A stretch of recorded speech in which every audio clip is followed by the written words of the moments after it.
ยลิ้นขี้ต้มเคยงมหอยกีน้องลืมแล้วตีความหักที่อยู่บ้านนาเคยกินแกงหอยลาบก้อยหมดแดงแกงปลาปนเขียดกินกับนอขาอยู่บ้านนาอายจำบ่ลืมอยู่หน้าป้าสมลิ้นต้มกับอายเห็ดควายสนควายกับน้องเมื่อยามฟ้าคึมเคยลอยลิ้นน้องปิงจำน้องห้องให้ยืนซึ้งอดีตความหักครั้งหนึ่งคิดกันหนึ่งมือข้าวเหงาไว้บัดนี้หายจากพัดพากไป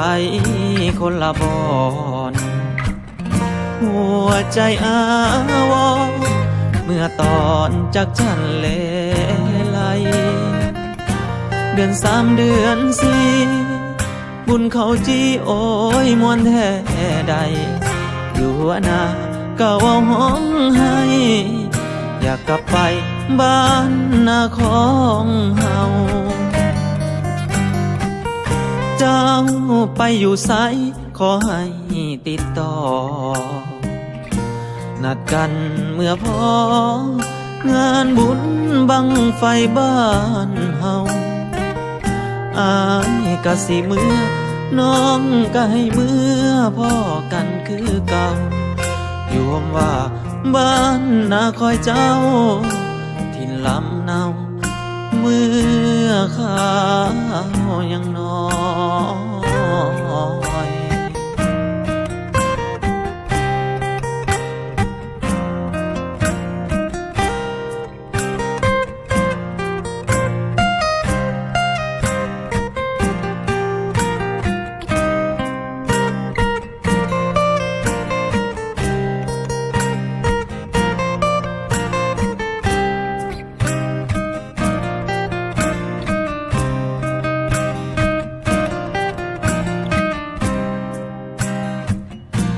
บัดนี้หาย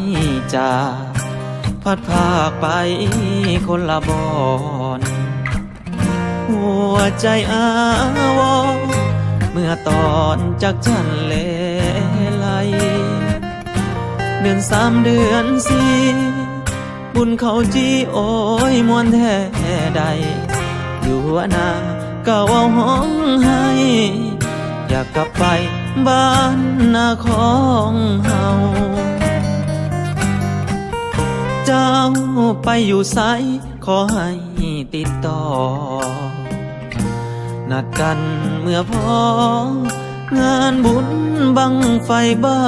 นเฮาอายกะสิเมื่อน้องก็ให้เมื่อพ่อกันคือเก่าอยู่ว่าบ้านนาคอยเจ้าถิ่นลำเนาเมื่อข้าวยังน้อย